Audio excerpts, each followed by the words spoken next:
Bonjour à vous. Comme d'habitude, si cette vidéo vous a plu, un petit pouce, éventuellement un abonnement si ce n'est déjà fait. Tout cela est très important pour moi. Éventuellement un petit don, lien dans la description si vous appréciez mon travail, bien sûr. Donc là, c'est le point sur l'Ukraine du 7 septembre 2024 avec comme titre principal les interminables conséquences de cette grande offensive sur Kursk.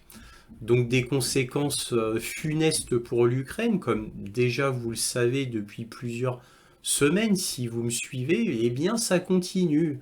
On a même un grand journaliste allemand, Julian Hopke, qui travaille au Bild, qui donne son témoignage, il donne beaucoup d'exemples funestes justement pour l'Ukraine, alors qu'il est archi pro-ukrainien.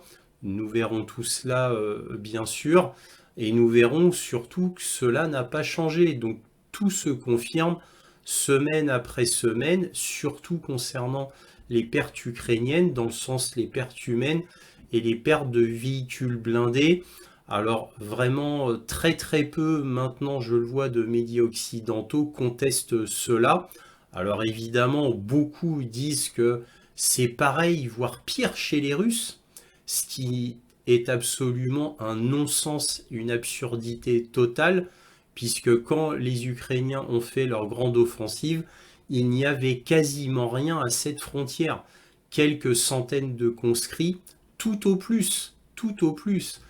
Donc là, beaucoup d'aviation a été envoyée, dans le sens avions de combat, principalement des Sukhoi 25, beaucoup d'hélicoptères de combat ont été envoyés de tout type, beaucoup d'artillerie ont été envoyées, et aussi beaucoup de conscrits encore.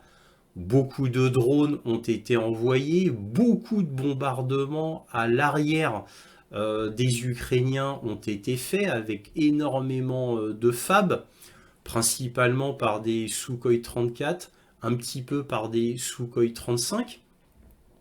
Donc en gros, comment les Russes peuvent avoir plus de pertes ou autant de pertes que les Ukrainiens, alors qu'à la base il y avait quasiment rien à Kursk. Certes, encore une fois, je le répète, des renforts ont été envoyés, mais c'était des petits renforts qui venaient de Belgorod, et ça s'est fait un petit peu au compte-gouttes, j'ai envie de vous dire, puisque la Russie, ayant mis la priorité sur le Donbass, a décidé de parer uniquement au plus urgent en envoyant un maximum d'avions de combat, un maximum d'hélicoptères, un maximum de drones, beaucoup d'artillerie, mais quasiment pas de chars, quasiment pas de véhicules blindés. Bon, j'exagère un petit peu concernant les véhicules blindés, il y en a eu qui étaient envoyés venant de Belgorod, mais très très très peu, beaucoup beaucoup moins que les Ukrainiens. Donc à la base c'est complètement absurde de dire qu'il y a eu autant de morts et autant de matériel détruit côté russe et côté ukrainien.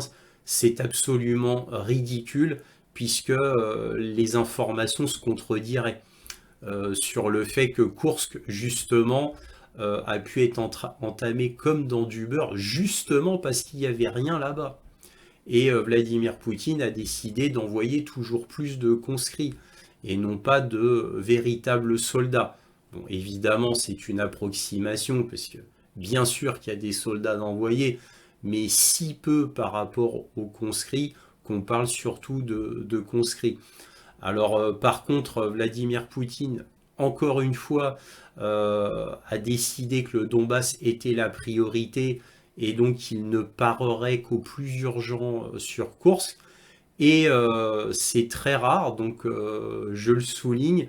Là, Vladimir Poutine a été interviewé et il l'a dit lui-même de sa propre bouche que Kursk pour l'Ukraine est un échec et que effectivement aucune troupe du Donbass n'a été envoyée pour renforcer Kursk côté russe. Et ça a été dit de la part de Vladimir Poutine lui-même, comme on le verra en article, bien entendu.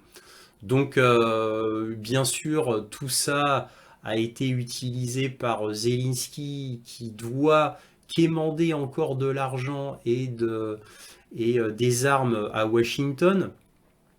Donc lui, il a dit que oui, 60 000 troupes du Donbass avaient été envoyées à Koursk, un mensonge absolument énorme, contredit par plusieurs grands journaux occidentaux. Nous verrons ça avec les articles, bien sûr. Il se ridiculise tout seul puisque aucun média occidental ne dit cela. Aucun, pas un. Donc même pas Ukraine Forum, The Kiev Post. Et d'ailleurs, pour la petite anecdote amusante, quand Zelensky a été interviewé par The Kiev Independent, un autre journal, The Kiev Independent, un des grands journaux ukrainiens, Zelensky donc dit cela, The Kiev Independent reprend les termes de Zelensky en disant voilà, le président dit que 60 000 soldats russes sont partis du Donbass pour renforcer Kursk, et The Kiev Independent, hein, pourtant en conclusion dit nous ne pouvons pas confirmer les dires du président. Ça fait très mal quand même, très mal. Et nous allons voir ça ensemble, bien entendu, je vais vous montrer tout cela, c'est assez rigolo. Bref, donc ça c'était concernant Kursk. Autre information importante, on a le gouvernement de Kiev qui a décidé de faire une purge au plus mauvais moment, bien sûr, en pleine crise, il fait une purge. Alors, il n'y a que deux options de cette purge. Soit le président Zelensky est affligé de l'incompétence de son entourage gouvernemental et a décidé de se débarrasser de tous ces misérables incompétents. En premier lieu, son ministre des Affaires étrangères Kouleba, qui certes traînait une réputation d'un des plus mauvais ministres des Affaires étrangères du monde, tellement il a fait des bourdes, des gaffes en insultant d'autres diplomates pendant ces négociations. Bref, ça a été une catastrophe. Alors c'est peut-être ça, malgré que l'Ukraine soit en pleine crise, ou comme certains le font flotter, comme certains disent, eh bien, ce serait un ordre de Washington. Et en plus, ce ne serait pas la première fois, parce que là, pour le coup, par exemple, l'ancien ministre de la Défense ukrainien, c'est à la demande de Washington qu'il a été viré. Voilà, donc bon, ça c'est avéré. Alors maintenant, quoi, avéré. Évidemment, on va pas le crier sur les toits, mais bon, tout le monde et tous les connaisseurs étaient d'accord, et là, il n'y avait même pas de débat, j'ai envie de vous dire. Par contre, là, c'est le mystère complet de cette purge, et certains disent que ce serait un ordre de Washington, parce que bah, c'est trop catastrophique, trop de corruption, là, fallait virer tout ça, malgré pourtant les menaces carrément de Washington sur Kiev depuis déjà plus de 2 ans, des menaces contre Zelensky pour lui dire tu nous vires tout ce beau monde, tous ces généraux, tous ces ministres, parce que ils se servent trop dans le panier et ce qu'on vous donne, eh ben, il y en a trop qui sont pris par ces oligarques, par ces ministres, par la mafia ukrainienne, par les seigneurs de guerre ukrainiens. Donc toi, Zelensky, tu vas mettre le haut là. Ça a été dit dans les médias, hein. Là, par contre, c'était il y a, bon, certes, un bon moment, il y a plus d'1 an, mais c'était dans les médias, ça. Parce que ça allait beaucoup trop loin.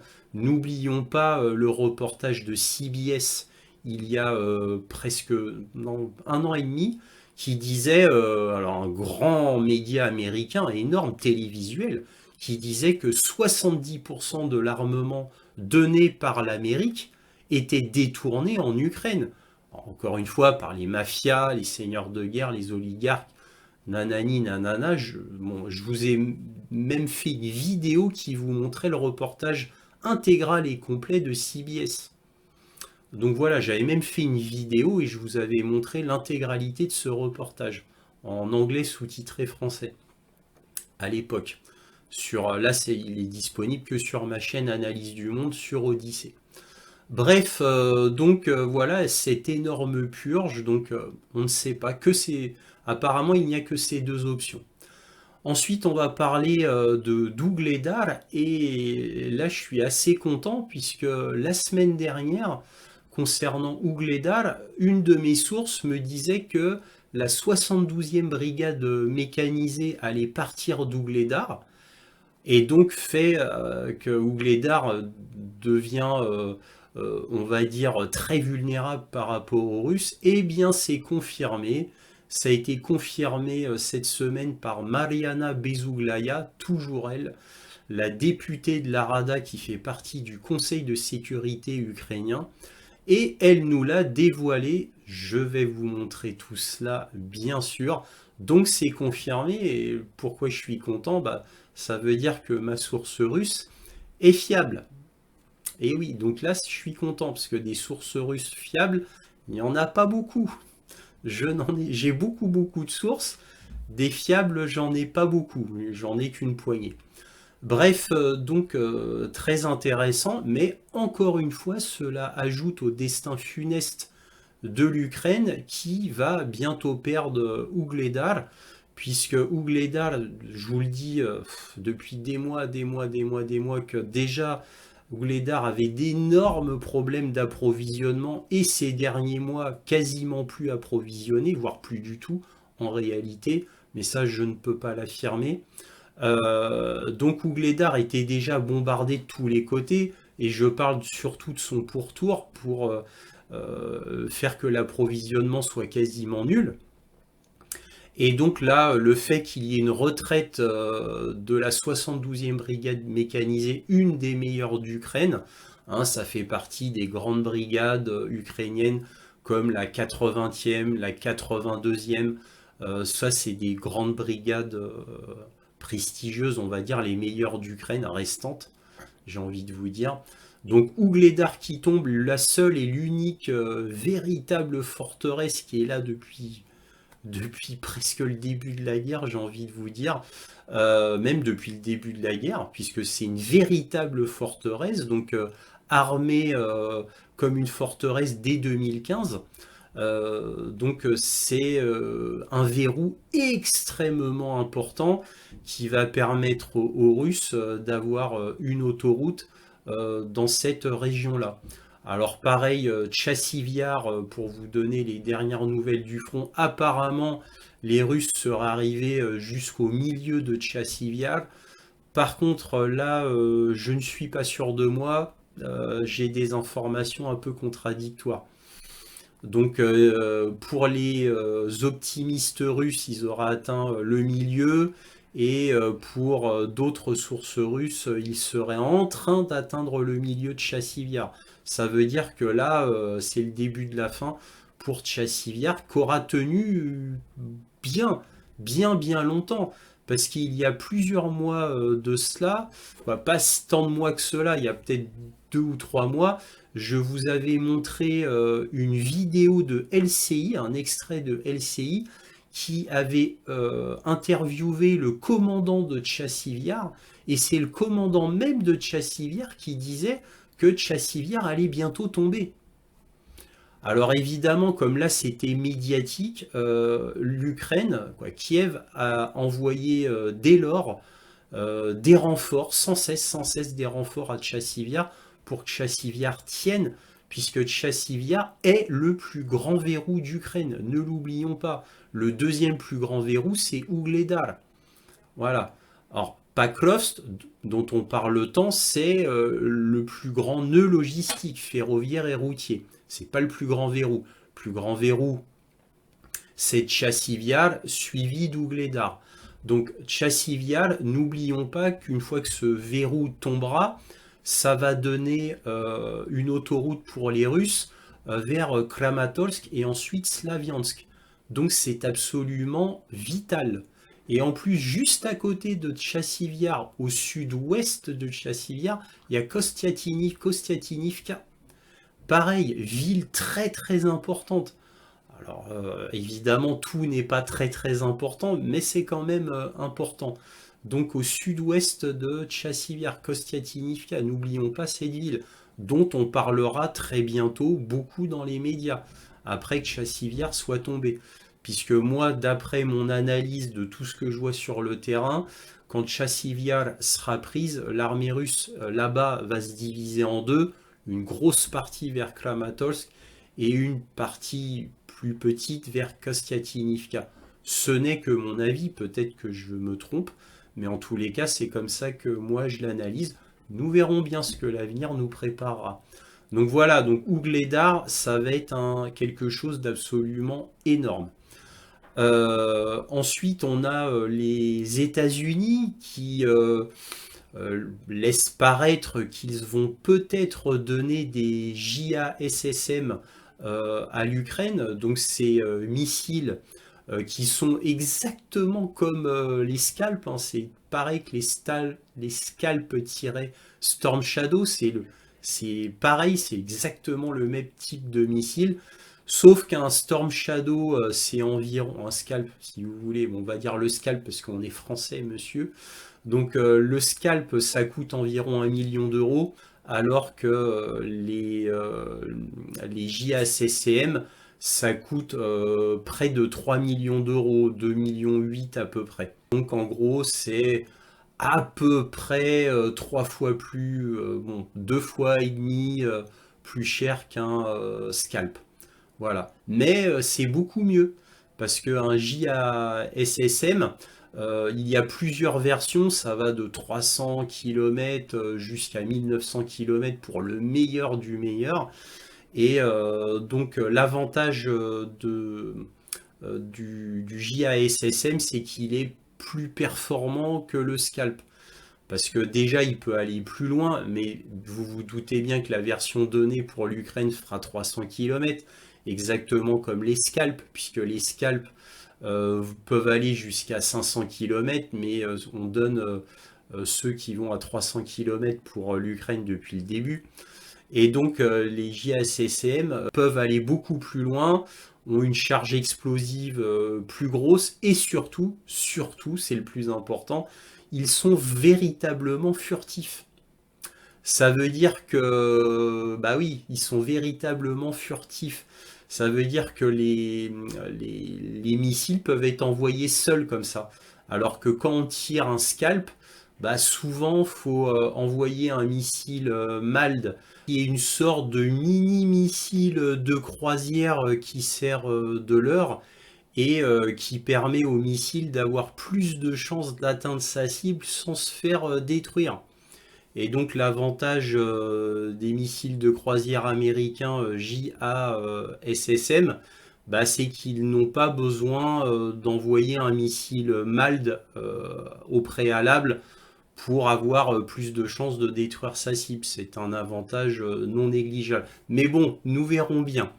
Bref, enfin, on va vous parler de ce qui s'est passé à Poltava, donc cette grosse frappe de missiles Iskander-M sur le centre militaire d'entraînement et de communication à Poltava, donc qui a fait de gros dégâts et surtout beaucoup de morts et beaucoup de blessés. On va voir cela parce que c'est une sombre affaire en réalité. On va parler de tout ça. Bon voilà, je m'arrête là, sinon l'introduction va être trop longue. Comme d'habitude, cette vidéo est en 3 parties. Vous avez les informations générales qui seront suivies de la conclusion. Et enfin, ne ratez pas la carte militaire à la fin. Voilà, commençons. Alors là, un article du Daily Telegraph qui nous dit « Coup de maître ou folie ?» L'Ukraine pourrait payer le prix fort pour son incursion à Koursk. Donc là, on va voir les conséquences d'avoir pris des milliers de troupes du Donbass qui venaient de Tchassivyar, de Vovchansk, de Pakrovsk, etc., etc. Donc on va voir les conséquences que cela a eu. Donc là, qu'est-ce qu'on lit? Je n'ai jamais vu une telle rapidité dans une avancée russe, a déclaré au Télégraphe cette semaine le commandant d'une unité de reconnaissance aérienne ukrainienne combattant dans la région. C'est très rapide, et notre problème est le même. Nous n'avons pas d'infanterie, nous n'avons pas assez d'artillerie ni d'obus, nous n'avons pas assez de drones. L'ennemi a déployé de puissantes unités de guerre électronique Il nous faut donc parfois lancer 10, 12, 15 drones pour détruire un seul char. Si l'un d'entre eux avait la chance de trouver le premier véhicule de guerre électronique, nous pourrions détruire les autres. La situation est très compliquée et elle n'est pas en notre faveur. Le plus important pour nous est le grand nombre de soldats de la Fédération de Russie. Je pense qu'ils sont 5 fois plus nombreux que nous.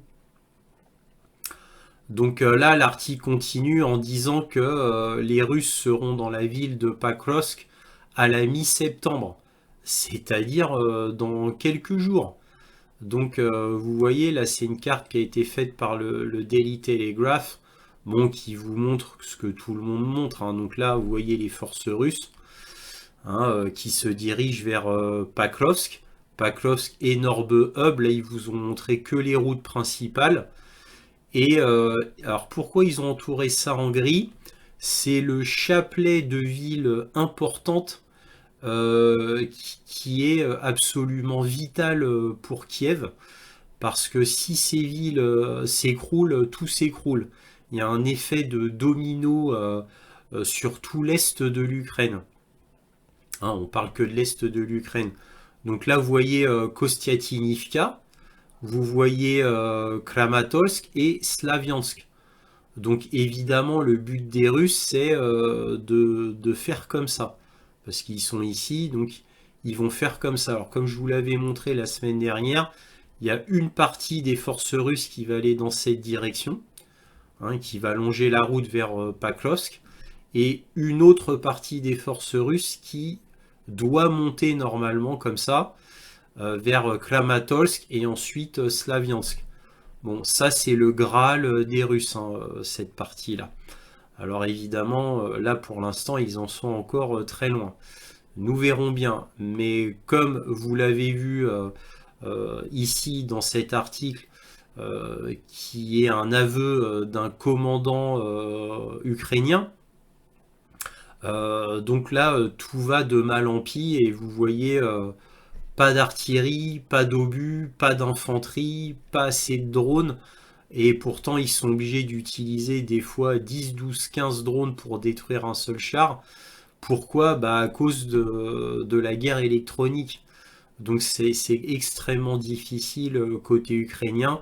Et bon, bah là, ça continue. Les effets de l'offensive de Kursk vont avoir des conséquences sur le moyen terme, je pense.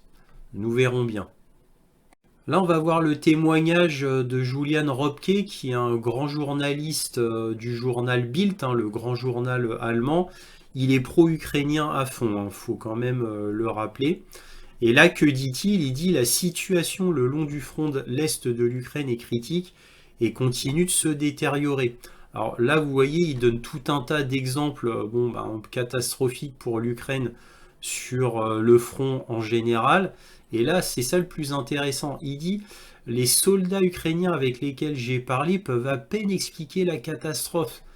Il y a quelques zones qui tombent si rapidement que les soldats ukrainiens suspectent un ordre de retraite.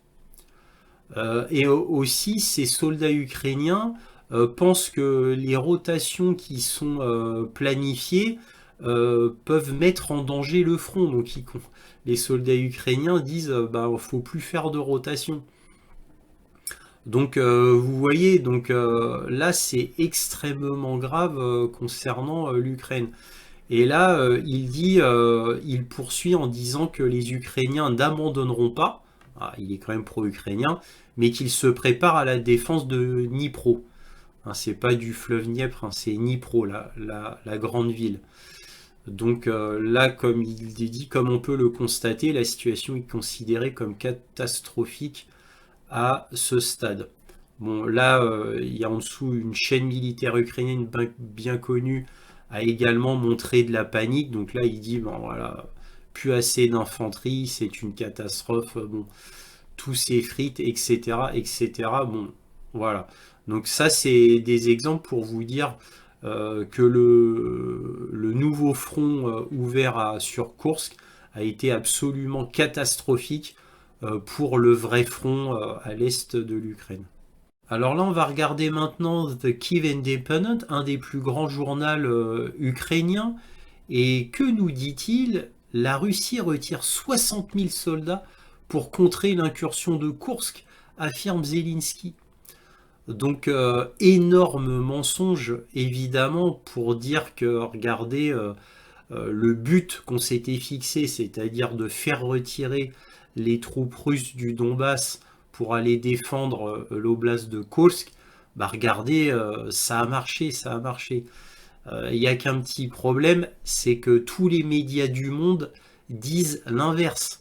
Alors, je vous l'ai montré 2 semaines d'affilée, je vous ai montré plein d'articles qui disaient que c'était faux, mais bon, je vais quand même en vous remontrer un, et ce sera un média américain pour vous montrer à quel point Zelensky ment. Alors là, je vais vous montrer un extrait d'un article de Forbes qui parle de Pakrovsk, mais aussi de Kursk. Et cet article va vous démontrer pour la énième fois que Zelensky ment effrontément. Alors, ça fait déjà plusieurs semaines que je vous montre des articles du New York Times, du Washington Post, de Forbes, qui vous montrent que, bah, bien évidemment, les Russes n'ont enlevé aucune troupe du Donbass pour aller défendre Kursk. Tout le monde l'a dit, même l'ISW, et je vous l'ai montré à plusieurs reprises. Bon, bah là, je rajoute encore un article. Pour ceux qui viennent de prendre ma chaîne juste là dans cette vidéo et qui n'ont pas regardé les autres vidéos précédentes. Bref, Pakrovsk est situé à un carrefour crucial de plusieurs lignes ferroviaires, explique le groupe d'analyse ukrainien Front Intelligence Insight. C'est devenu un centre de livraison et de distribution ferroviaire clé, facilitant l'approvisionnement des forces ukrainiennes sur une large ligne de front de Vuhledar. Alors Vuhledar, ça c'est version française, hein. C'est Ougledar en réalité, Ougledar, au nord de Donetsk et au-delà. Donc là, on vous dit que Pakrovsk, c'est un nœud ferroviaire absolument vital. Bon, ils oublient de dire que c'est un nœud routier aussi vital, il n'y a pas que le ferroviaire. Je vous ai montré ça à maintes et maintes reprises sur les cartes militaires. Donc, mais bon, là, c'est bien que ça soit dit par un centre d'analyse ukrainien, pour une fois que ça vient pas de moi. Donc ça, c'est bien, tout est confirmé là-dessus. On continue.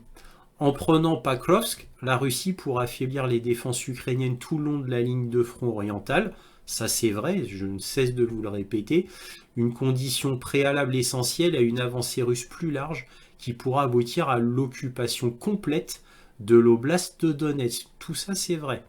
Lorsque le commandant ukrainien dirigé par le général Oleksandr Syrski a décidé d'envahir Kursk avec une force importante de plusieurs milliers de soldats provenant de 8 brigades ou plus, cela a surpris certains observateurs. Pourquoi ces troupes n'ont-elles pas plutôt été envoyées en renfort à Pakrovsk? Une interprétation large de la stratégie ukrainienne à Kursk est que l'invasion avait pour but d'éloigner les régiments russes de l'Est, allégeant ainsi la pression sur Pakrovsk. En ce sens, l'invasion de Kursk a peut-être été une diversion. Si tel était le cas, elle a échoué. Elle a échoué. L'offensive dans la région de Kursk n'a pas seulement échoué à inciter au redéploiement de certaines forces russes de Donetsk, mais a également aggravé la pénurie de personnel ukrainien dans la région, a conclu l'équipe de renseignement des conflits pro-ukrainiens. Quoi, pro-Ukraine, c'est-à-dire Front Intelligence Insight. Donc vous voyez, Forbes et Front Intelligence Insight disent que bon bah Zelensky ment s'ils avaient lu le précédent article de Kyiv Independent. C'est un énorme mensonge, c'est juste Zelensky qui dit bon bah regardez, nous notre but à Kursk qui était que les Russes prennent des troupes du Donbass et viennent défendre l'oblast de Kursk, ça aurait permis d'alléger pour nous les combats sur le front. Bah, regardez comment ça a réussi, c'est juste pour dire ça. il se ridiculise puisque personne au monde ne dit ce qu'il dit, il n'y a que lui qui a à dire ça. Alors pour finir sur le sujet de Kursk et du front, on va prendre un article du New York Times qui nous dit « Poutine enfonce le clou. L'Est de l'Ukraine est l'objectif principal de la Russie. Rejetant l'invasion récente de Kursk par l'Ukraine, le dirigeant russe a déclaré que Kiev avait fait une erreur en essayant de forcer Moscou à détourner ses forces de la région du Donbass. » Alors que Kiev envoie des renforts dans l'est de l'Ukraine pour tenter de stabiliser ses lignes défensives défaillantes, le président russe Vladimir Poutine a amplifié jeudi ses menaces contre la région, qualifiant l'offensive de Moscou dans la région de premier objectif prioritaire de son armée. Lors d'une conférence internationale à Vladivostok, M. Poutine a cherché à présenter l'avancée difficile de son armée dans la région orientale du Donbass comme la preuve de l'échec de la stratégie militaire ukrainienne. Il a largement écarté la conquête par l'Ukraine de centaines de kilomètres carrés de territoire russe dans la région de Kursk, la considérant comme une simple diversion qui serait réglée au fil du temps. Kiev a fait une erreur, a-t-il dit, en déployant des unités assez grandes et bien entraînées pour l'offensive de Kursk. L'objectif de l'ennemi était de nous rendre nerveux et inquiets, de transférer des troupes d'un secteur à un autre et de stopper notre offensive dans des zones clés, en premier lieu dans le Donbass, a déclaré M. Poutine lors de la conférence. Est-ce que ça a marché ou pas? Non. Voilà, donc ça c'est Poutine qui dit lui-même que la diversion de Kiev, qui était de forcer les Russes à prendre des troupes du Donbass pour aller sur Kursk, ça n'a pas fonctionné, et là c'est Vladimir Poutine qui le dit lui-même. Donc évidemment, encore une fois, là vous voyez, quand vous lisez la suite de l'article, ils ne disent pas que c'est faux, hein. Bien entendu, hein, tout le monde est d'accord là-dessus. Je vous l'ai déjà montré depuis déjà au moins 2-3 semaines dans tellement d'articles, je ne vais pas revenir dessus. Voilà, et c'est terminé concernant Kursk et le front. Alors maintenant, on passe à la purge du gouvernement de Zelensky par Zelensky lui-même.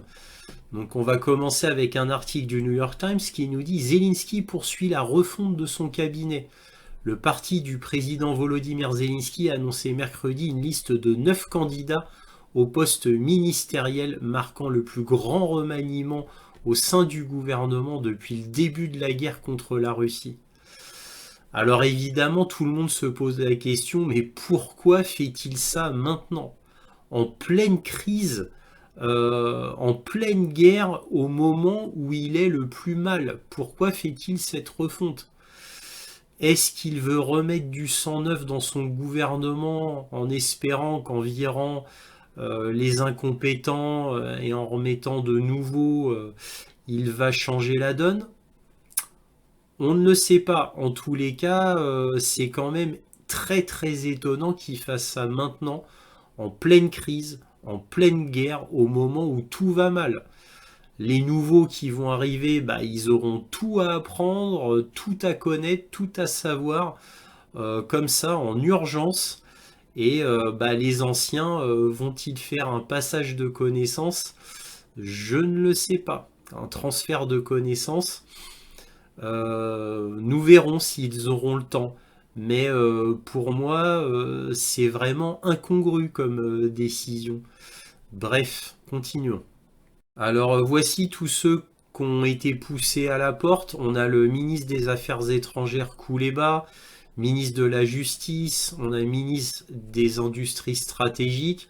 Alors lui, Alexander Kamyshin, lui, il avait un poste très important. Je comprends pas pourquoi il l'a viré, mais bon, bref, allez savoir. Ministre de la Protection de l'Environnement et des Ressources Naturelles, bon ça, aucun intérêt. Vice-premier ministre chargé de l'intégration européenne euro-atlantique, aucun intérêt. Ministre de la réintégration des territoires non contrôlés de l'Ukraine, si ça pourrait être utile, mais bon, bref, Euh, elle n'a pas fait long feu. Et là, un des plus importants, Rostislav Šurma, lui, il était considéré comme le bras droit de Zelensky, donc quelqu'un, un des bras droits, pourrait-on dire, parce qu'il y a Umerov aussi et Yermak qui sont extrêmement importants. Lui, on va dire qu'il est juste après Umerov et Yermak. Donc quelqu'un de très important, très écouté par Zelensky. Alors on ne sait pas pourquoi il a viré tout ce beau monde, à l'exception de Kouleba. Là, il y a eu des fuites, on sait pourquoi. Vous voyez, Sensor.net, là, il parle de Shurma, donc qui était un peu le messager de Zelensky pour tout le monde et une sorte de conseiller. Hein, c'est un peu le remplaçant d'Arestovic, si vous vous souvenez d'Arestovic, qui était le conseiller principal de Zelensky. Il a été, pendant la première année de la guerre, il a été le conseiller principal de Zelensky. Arestovic, maintenant, est un ennemi de Zelensky. Il n'arrête pas de dire du mal du gouvernement de Kiev, mais bon, là, je digresse. Donc lui, quelqu'un d'important, je ne sais pas pourquoi il l'a viré. Alors maintenant, lui, Kouleba. Alors là, on a beaucoup plus de billes concernant Kouleba. Alors là, c'est marqué dans ce journal qu'il a été viré parce qu'il n'a pas pu négocier concernant les États-Unis pour avoir des missiles longue portée. Mais bon, ça c'est qu'une fausse excuse parce que en réalité, Zelensky n'a pas trop aimé Kouleba puisqu'il a vu qu'il était totalement incompétent, totalement médiocre, détesté par beaucoup de diplomates européens et américains puisqu'il quand il parle, il est arrogant, trop sûr de lui, et il a carrément proféré des insultes envers d'autres diplomates étrangers. Carrément. Donc voilà, c'est sa médiocrité, son incompétence qui, alors là pour le coup, est reconnue à l'international. Donc là, ça m'étonne pas. Voilà. Par contre, ça c'est qu'une excuse. Hein. Le fait qu'il n'ait pas pu négocier avec les États-Unis pour avoir des missiles longue portée, bon, de pouvoir taper en Russie avec, etc. Ça, de toute manière, lui, il pouvait pas faire grand-chose. Hein. Voilà, donc lui, on en parle surtout, vous voyez, Ukrainska Pravda, un grand journal ukrainien en parle. Donc là, ça fait très mal. Et comme je dis, pourquoi toutes ces personnes ont été virées maintenant? Pourquoi maintenant? C'est très étrange.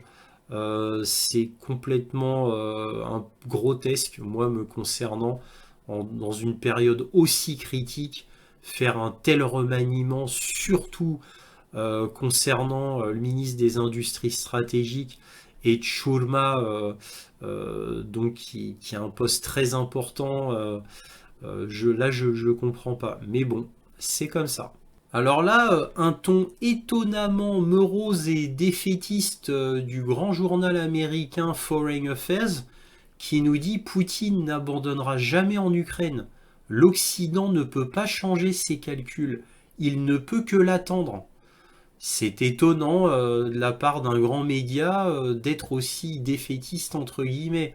Parce que là, traduction, ça veut dire que l'Occident ne peut strictement rien faire et l'Occident ne peut qu'attendre ce que va décider Vladimir Poutine ou ce que va faire Vladimir Poutine. Ils ne peuvent qu'attendre, observer et voir. Voilà, c'est ce que nous dit en gros Foreign Affairs.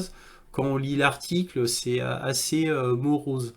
Ils vont en longueur, hein, parce qu'ils doivent se justifier d'un tel titre, ils vont en longueur pour dire ah vraiment les Russes nous ont beaucoup surpris de leur complexe militaire industriel, ils nous ont beaucoup surpris quant au fait qu'ils résistent si bien aux sanctions, qu'ils rebondissent toujours comme par magie à chaque fois que l'Occident essaye de mettre des bâtons dans les roues pour le gaz, les Nord Stream, pour le pétrole, avec la flotte occidentale qui lui a été interdite.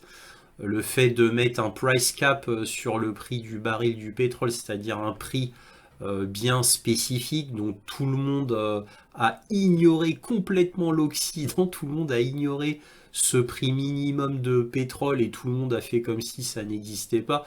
Donc petite humiliation contre l'Union vis-à-vis de l'Union européenne d'ailleurs. Et puis voilà, donc c'est que des trucs comme ça, donc je comprends qu'ils soient un petit peu moroses, mais là ils ont été très forts quand même, hein, en disant que l'Occident ne peut qu'observer. C'est pas faux, hein, c'est pas faux, mais c'est triste pour l'Occident. Alors là, je ne résiste pas à vous montrer cet article du Daily Telegraph qui date du 3 septembre.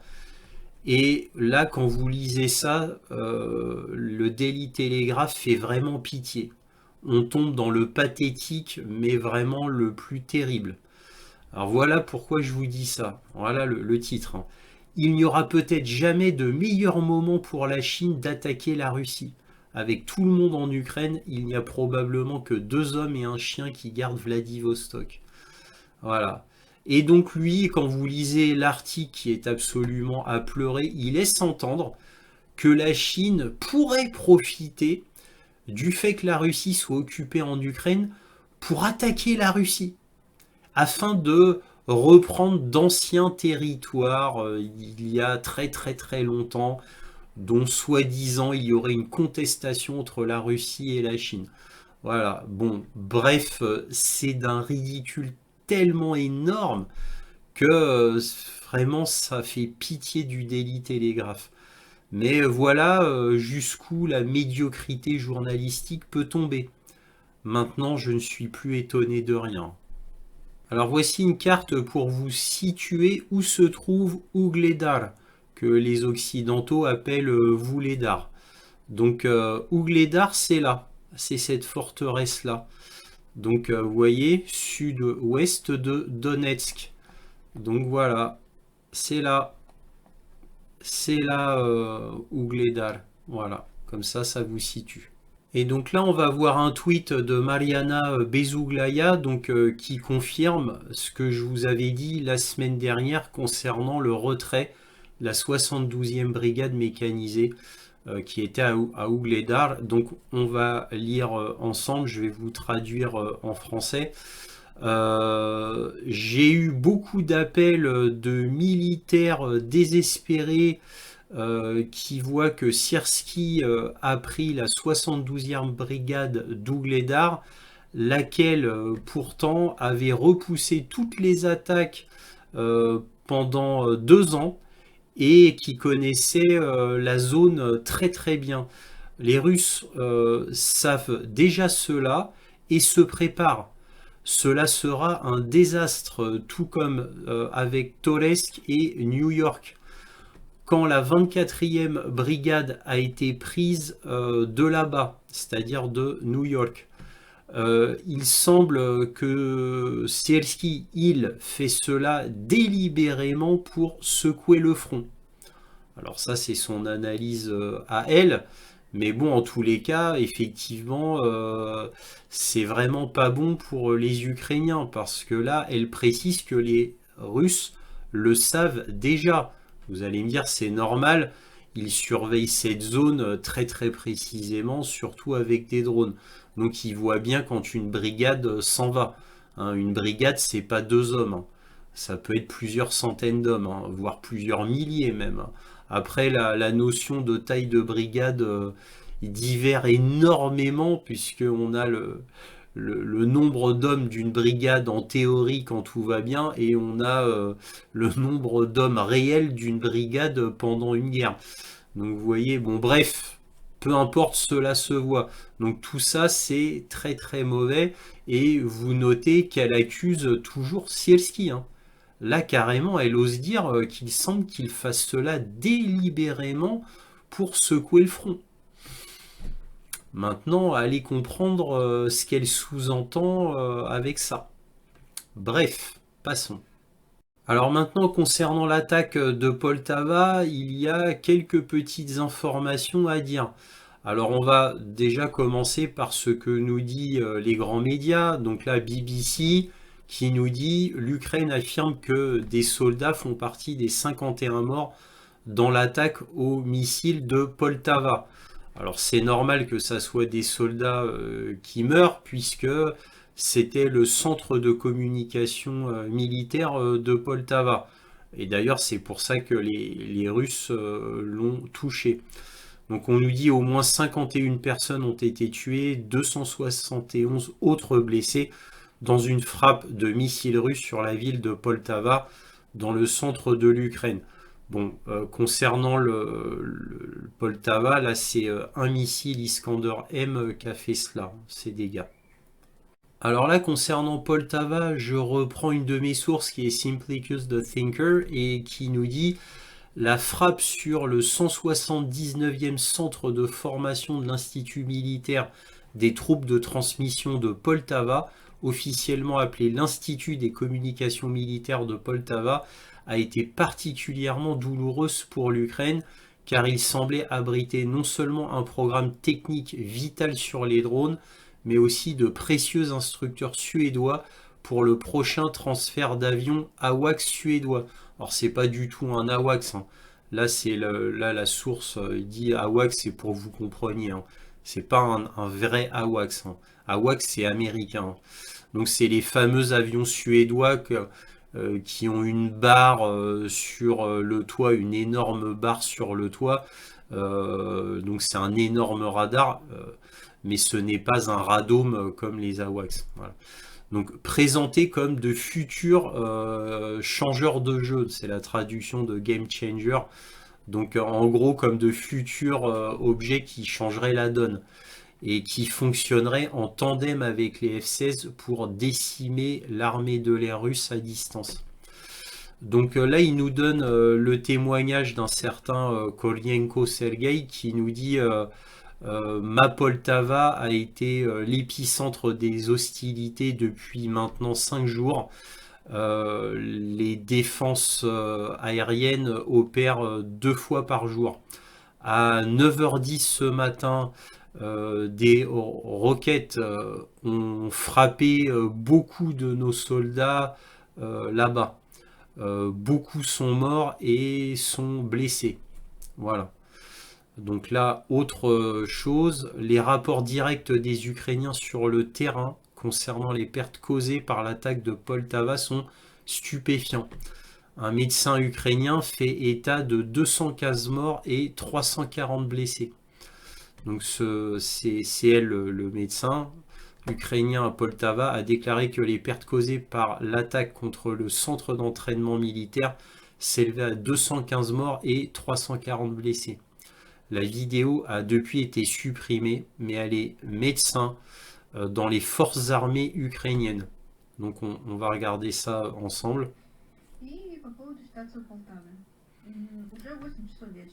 Donc là, environ 20h du soir, il a été rapporté que 41 morts et 180 blessés par les autorités. C'est un non-sens complet. Il y a beaucoup plus de morts. 215 morts, 340 blessés.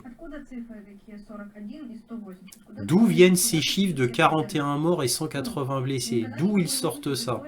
Ils nous racontent des histoires, comme à Nikolaïev, à Odessa. C'est toujours la même chose. Vous êtes vraiment sérieux là?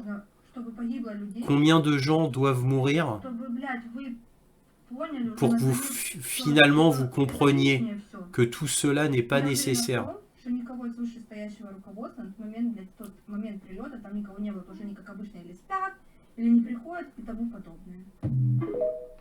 Je suis sûr que quand c'est arrivé, les autorités étaient en train de dormir, mais de ne pas faire leur travail.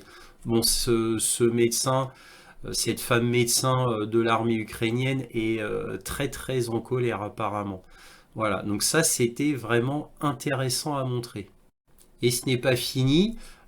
Toujours Simplicus the Thinker nous dit mais il se peut que ce chiffre ait été atteint au début avant que la majorité des corps ne soient retirés car les rapports ultérieurs ont fait état de chiffres encore plus catastrophiques.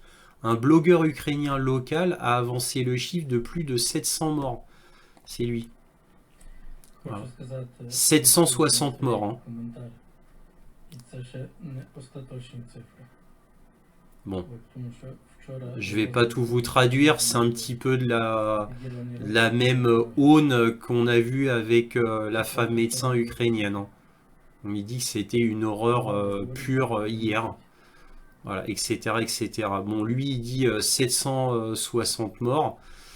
Voilà, il écrit en haut de la vidéo et dit que ce ne sont même pas les chiffres définitifs. Donc là, c'est juste un zoom de ce qui a marqué sur ce que dit cet Ukrainien. Donc c'est très intéressant. Bref, voilà, je m'arrête là. Donc peut-être même apparemment des Suédois. Et là, on va voir pourquoi certains disent cela. Alors là, on va voir toujours d'après ma source, hein, qui a eu beaucoup d'informations, qui dit en fait un médecin ukrainien, mais c'est encore une femme médecin, était furieuse que des enfants mineurs soient contraints de fournir du sang.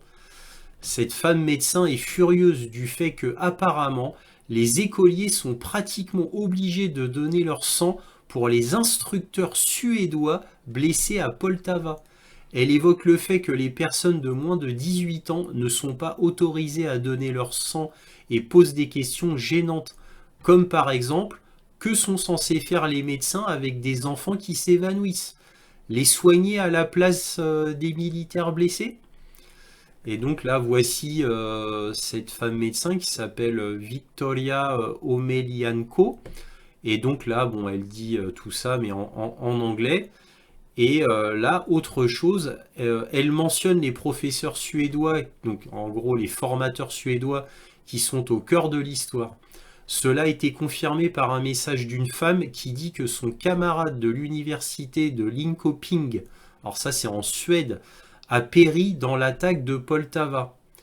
Donc là, des rapports font état d'instructeurs suédois parmi les soldats tués lors d'une frappe russe qui auraient travaillé à la formation de pilotes de chair à canon de Kiev, entre guillemets, hein, sur des avions AWACS. Donc c'est encore une fois, c'est de type AWACS fournis par la Suède. Voilà. Donc parmi les étudiants se trouvaient plusieurs instructeurs étrangers venus de Suède. Ils ont également été tués. Britta Elwanger, une volontaire étrangère qui était avec eux, écrit à ce sujet il y a quelques mois, la Suède a annoncé le transfert de 2 avions ASC 890 AWACS à l'Ukraine. Alors, ce sont des ASC 890 exactement. Et en conséquence, les Suédois ont formé de futurs spécialistes sur ces avions. Alors là, vous avez le vrai nom de l'avion. Il est probable qu'ils formaient des Ukrainiens sur l'avion suédois Saab ASC 890 AEW et C RIA ou RIA, je sais pas, promis plutôt à l'armée de l'air ukrainienne. Effectivement, les Suédois ont promis 2 de ces avions à l'Ukraine pour épauler les F-16. Alors vous voyez, hein, c'est pas un radome comme les AWACS, les vrais. Hein, c'est juste un énorme radar tout plat comme ça. Bref, voilà. Alors maintenant, mon avis à moi. Ces informations sont à prendre avec des pincettes. Alors il y a beau avoir beaucoup d'indices, je reste prudent. Tout cela doit être confirmé. Là, Simplicus the Thinker fournit beaucoup d'indices. Mais bon, ça reste à confirmer parce que j'ai rien vu de vraiment concret. Alors si, ce qui est concret, c'est cette femme médecin. Là, par contre, beaucoup ont repris ça. Ça, c'est concret sur le nombre de morts, 215 morts, 340 blessés, et peut-être même plus. Ça, c'est caché par Kiev. C'est très caché par Kiev. Hein, puisque les médias s'arrêtent à, ils disent les derniers trucs que j'ai lus, c'est plus de 50 morts, et ils s'arrêtent là. Donc ça c'est très caché parce qu'en fait ce qu'a subi Kiev est énorme, c'est une perte colossale. Parce que, bon, je mets de côté le coup des instructeurs suédois parce que ça demanderait à être confirmé. Par contre, l'énorme perte ukrainienne à Poltava, ça par contre, tout le monde, tous les connaisseurs sont d'accord. Il y a une énorme perte concernant des étudiants militaires ukrainiens. Il y a eu beaucoup de gens otaniens, des gens de l'OTAN, des étrangers qui sont morts. Il y a eu effectivement beaucoup d'instructeurs, mais pas des, pas de ce que j'ai lu, moi, des blogueurs russes, pas des Suédois, mais des instructeurs pour d'autres choses, mais des cyberattaques, etc. Bon, c'est extrêmement varié. N'oublions pas que c'est un centre de communication. Et d'après certains blogueurs russes, les Russes auraient surtout attaqué ce centre parce qu'ils savaient qu'il était plein, qu'il y avait énormément de monde dans ce centre à ce moment-là. Et c'est pour ça qu'ils l'auraient attaqué. Et aussi parce que ce centre de communication pratiquerait des cyberattaques contre la Russie. C'est ce que j'ai lu. Maintenant, quant au fait qu'il y ait eu énormément de monde dans ce centre au moment où il y a eu les attaques, ça fait un scandale en Ukraine à Kiev, hein. Parce qu'il y a beaucoup qui hurlent sur Kiev en disant mais comment ça se fait que vous avez mis autant de personnel militaire dans un même endroit? Puisque comme c'est arrivé à 2 reprises que Kiev se fasse détruire dans un hôtel, il y a eu énormément de forces otaniennes, de mercenaires otaniens qui ont été tués avec des officiers du gouvernement de Kiev, des officiers importants militaires ukrainiens. Et c'est arrivé que lors d'une remise de décoration, il y avait des dizaines et des dizaines d'officiers, de sous-officiers, de soldats d'élite qui étaient en train d'être décorés et ils ont été frappés par un missile Iskander. Donc ça leur est arrivé à 2 reprises et normalement ça ne devait plus arriver. Ils devaient faire très attention à ça. Donc là en ce moment à Kiev, il y a beaucoup d'Ukrainiens qui hurlent, qui sont mécontents, en colère, parce que ça n'aurait pas dû arriver. Alors maintenant, moi je jette pas forcément la pierre à Kiev parce qu'il faut bien des gens au même endroit, dans un centre militaire de communication pour travailler ensemble. Donc moi personnellement, je ne jette pas la pierre au gouvernement de Kiev là-dessus. C'est malheureux ce qui leur est arrivé, c'est une tragédie, mais bon, Kiev agit pour moi tout à fait légitimement dans ce centre de communication. Ils faisaient leur travail. Donc, bref, après, chacun son avis, hein. En tous les cas, voilà ce qu'on pouvait dire sur cette attaque de Poltava, qu'il fallait quand même déchiffrer au vu des vraies informations, entre guillemets, qu'on peut avoir. Alors maintenant, là, c'est chacun décidera si c'est vrai ou non le coup des instructeurs suédois. Moi, j'attends de voir, mais en tout cas, pour le nombre de morts et de blessés, on peut dire que c'est une quasi-certitude. Il y a trop de témoins sur place ukrainiens qui ont témoigné. Mais ce n'est pas fini concernant Poltava avec les 2 Iskander qui sont tombés dessus. Qu'est-ce qu'on apprend? On apprend dans Fox News qu'un officier de haut rang est mort dans une base militaire en Pologne juste après l'attaque des Iskander sur Poltava. Alors évidemment, quand on lit ça, on peut se dire que tiens, c'est très très étrange. Alors regardez l'article original, il est là c'est l'article original de Fox News.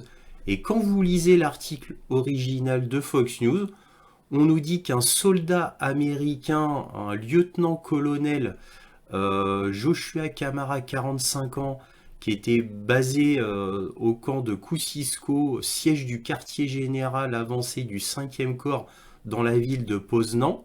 Il est décédé le mardi 3 septembre, donc le jour même des attaques.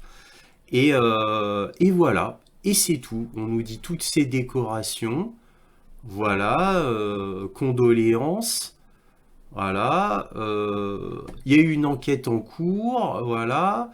Ils ont regardé quand même, la police militaire a fait une enquête, et là, qu'est-ce qu'il déclare? Donc, il dit juste c'est un officier supérieur, et un responsable de l'armée américaine a déclaré à Fox News qu'il n'y avait aucun signe d'acte criminel. Voilà, c'est tout. On l'a retrouvé mort et c'est tout. Il y a quelques paragraphes. Pourtant, c'est très très étrange, ça devrait être très intéressant. Mais voilà, on n'a rien. Serait-il mort à Poltava? Vous voyez ce que je veux dire? Et regardez ce que dit ma source, Simplicus the Thinker, qui lui a plus d'infos que moi là-dessus. Ces informations font suite à des rapports selon lesquels un essaim d'avions de transport de l'OTAN a été enregistré en train de descendre sur la Pologne, probablement pour évacuer les nombreux morts parmi les représentants de l'OTAN. La preuve la plus évidente de l'efficacité de la frappe des missiles sur Poltava a été l'essaim d'avions médicaux de l'OTAN, États-Unis, Allemagne, Pologne, Roumanie. Ils évacuaient aussi bien les instructeurs blessés que les cadavres. Dans des villes comme Berlin, des convois d'ambulances gardés par la police se précipitaient vers les hôpitaux le soir. Dans le même temps, la légalisation des morts, entre guillemets, des morts du personnel de l'OTAN a commencé. Le lieutenant-colonel de l'armée Joshua Kamara est décédé subitement en Pologne. La légalisation, c'est-à-dire tous ceux qui sont morts dans le centre d'entraînement et de communication de Poltava, bah, faut bien légaliser leur mort d'une façon ou d'une autre. On ne peut pas dire qu'ils sont morts dans le centre à Poltava. Vous m'avez compris. Donc là, comme je vous l'ai montré, Joshua Kamara est mort en Pologne. Nous sommes confrontés à de nombreux accidents inattendus d'hélicoptères, de yachts et de jets privés, ainsi qu'à des incidents de randonnée dans le monde entier, avec le passage soudain du personnel de l'OTAN. Ensuite, Sputnik semble valider le nombre élevé de victimes, donc citant une source militaire de haut rang. Alors, je vous montre l'article original. Là, c'est Sputnik International qui dit une frappe russe contre un centre d'entraînement et de communication, il faut quand même ajouter, à Poltava a tué et blessé environ 500 mercenaires européens. Bon, alors est-ce vrai, est-ce faux, je ne le sais pas, hein. Je vous montre la version de Sputnik. Après, on y croit, on n'y croit pas. Chacun se fera son avis là-dessus. À la suite de l'attaque de missiles russes contre un centre d'entraînement à Poltava le 3 septembre, environ 500 spécialistes militaires ont été tués et blessés, y compris des mercenaires européens, a rapporté une source militaire de haut rang. À la suite de cette frappe, environ 500 spécialistes ont été tués et blessés. Parmi les morts et les blessés figuraient des militaires des forces armées ukrainiennes et de la garde nationale, spécialistes des communications, opérateurs de systèmes de guerre radioélectroniques, de renseignement électronique, de véhicules aériens sans pilote, ainsi que des mercenaires étrangers venus de Pologne, de France, d'Allemagne et de Suède, qui formaient les militaires ukrainiens, a déclaré la source. Les médias ukrainiens ont rapporté mardi 3 septembre 2 explosions à Poltava, donc c'est les 2 Iskander. Sergei Lebedev, coordinateur du mouvement clandestin pro-russe de Nikolaïev, a commenté cette information auprès de Sputnik au sujet d'un raid aérien sur le camp aérien situé près de l'aérodrome militaire. Une cinquantaine de combattants français ont été tués à la suite d'une frappe du système de missiles balistiques tactiques Iskander sur une base de mercenaires étrangers à Konstantinivka en Ukraine, précise le communiqué. Donc là, c'est pas Poltava, hein. C'est là, il y a une cinquantaine de combattants français, c'est ce que dit l'article, qui aurait été tué à Konstantinovka. Donc ça, c'est autre chose. Le 4 septembre, une frappe a été menée sur les positions temporaires de mercenaires étrangers dans la ville ukrainienne de Kryvyi Rog. Donc ça, c'est encore une fois, c'est ailleurs, hein. Là, ils font le point sur tous les endroits où des mercenaires étrangers ont été tués en Ukraine, le 4 septembre, le 3 et 4 septembre, pardon. L'ennemi a perdu plus de 250 militants. Les frappes de haute précision contre les positions des troupes et des mercenaires ukrainiens ainsi que contre les installations militaires deviendront désormais une pratique régulière, a ajouté la source. Voilà, bon, ça c'est Sputnik International qui dit ça. On y croit, on n'y croit pas. je vous donne l'info, vous en faites ce que vous voulez. Alors là, maintenant, on va passer à l'affaire des missiles JASSM. Article de Reuters, les États-Unis sont sur le point d'accorder des missiles à longue portée à l'Ukraine. La livraison prendra des mois quand la guerre sera finie, quoi. Les armes furtives JASSM ont une portée suffisante pour atteindre des cibles en Russie. Une décision attendue à l'automne selon les responsables américains. Le Pentagone tente d'intégrer des JASSM sur des avions ukrainiens de l'ère soviétique, et particulièrement les Sukhoi 24 et MiG-29. Nous verrons s'ils y arrivent, mais bon, je n'en doute pas. L'inclusion de missiles air-sol à distance JASSM dans un ensemble d'armes devrait être annoncée cet automne, ont indiqué 3 sources, bien qu'aucune décision finale n'ait été prise. Les sources ont refusé d'être nommées car elles ne sont pas autorisées à discuter du sujet. J'en ai déjà parlé un peu dans l'introduction. Tout ça est un petit peu ridicule. Je m'explique. Ces JASSM, en gros, c'est comme des scalps. Mieux que les scalps, mais c'est comme des scalps. Donc là, on nous dit, ah ouais, ça permettra d'atteindre des cibles en Russie. En attendant, les scalps, ou Storm Shadow, comme vous voudrez, n'ont pas l'autorisation de frapper des cibles en Russie. Alors, pensez-vous que les JASSM auront cette autorisation? Bah, apparemment non, puisque le porte-parole du Pentagone, que je vous ai montré la semaine dernière, hein, je vous ai montré l'article, a dit catégoriquement que pour l'instant la politique des États-Unis n'a pas changé et que les Ukrainiens n'ont toujours pas le droit de frapper des cibles en Russie avec des missiles longue portée. Donc ça, c'est juste pour les médias ou la propagande. Donc, et encore, vont-ils en livrer même de ces missiles? Vont-ils en livrer? Faut attendre cet automne. Je pense que oui. Je pense que oui, puisque d'après ce que j'ai compris, l'Ukraine n'a presque plus de scalp. Donc ils ont besoin des JASSM, dont les États-Unis en auraient environ 2000. Mais étant donné le prix de ce missile qui coûte extrêmement cher, en gros 3 fois plus cher qu'un scalp, je me doute bien qu'ils vont pas en donner beaucoup. Donc beaucoup moins que ce qu'on a donné à Kiev en Storm Shadow.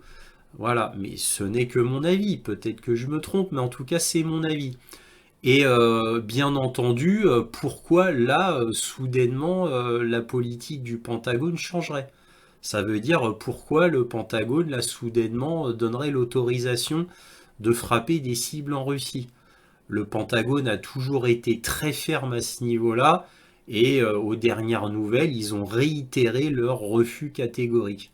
Voilà. Et d'après un grand journal ukrainien, le fait que Kouleba ait échoué à avoir ces missiles longue portée ainsi que l'autorisation de frapper en Russie aurait été une des raisons de sa démission. Bon, maintenant, information à prendre avec les pincettes. En tous les cas, voilà ce qu'on pouvait dire sur cette affaire de missiles. Alors là, un tout dernier article de The Warzone, après on arrête vraiment l'histoire de ces missiles, qui dit le JASSM fournira avant tout à l'Ukraine un approvisionnement régulier de missiles de croisière. Le JASSM peut pénétrer les défenses aériennes russes comme aucun autre système dont dispose l'Ukraine actuellement, mais le nombre de systèmes qui pourraient être déployés constitue son plus grand avantage. Oui, alors voici le missile en question. Alors en effet, ça pourrait aider l'Ukraine. Déjà, si le Pentagone décide en automne de les livrer, je dis bien si, hein, n'oublions pas que c'est un missile qui coûte extrêmement cher du fait que là qu'ils ont tout misé sur la furtivité. Bon, cela dit, ce missile qui est très très bien, d'accord, mais il fonctionne surtout avec un GPS. Vous allez me dire le scalp aussi. Oui, mais le scalp a des... Ce qui fait sa spécificité, c'est qu'il a des systèmes anti-brouillage électronique. Donc il a une certaine résistance au brouillage électronique. C'est pas le cas apparemment du JASSM, où ils ont tout misé sur la furtivité. Alors bon, attention, hein, le scalp a été facilement détruit par les Russes, parce que malgré son anti-brouillage électronique, ça reste quelque chose de très sommaire, hein. Bon, c'est si le brouilleur en face est, on va dire, assez rudimentaire, le scalp arrive à passer outre. Par contre, dès que le brouillage électronique devient important et sophistiqué, le scalp n'arrive pas à le contrer. Mais au moins, il a un petit quelque chose. Le JASSM, d'après ce que j'ai compris, lui, il a rien contre le brouillage électronique. Il mise tout sur la furtivité, d'où son prix. Alors, bon, moi me concernant, ce n'est que mon avis, étant donné le brouillage extrêmement fort électronique russe, je doute que ce missile, même s'il était livré, fasse quelque chose. À mon avis, il tombera comme un drone. Alors bien sûr, faut qu'il y ait un système de brouillage électronique en face, bien entendu. Mais s'il passe dans un brouillage de guerre électronique russe, c'en est fini de ce missile-là, hein.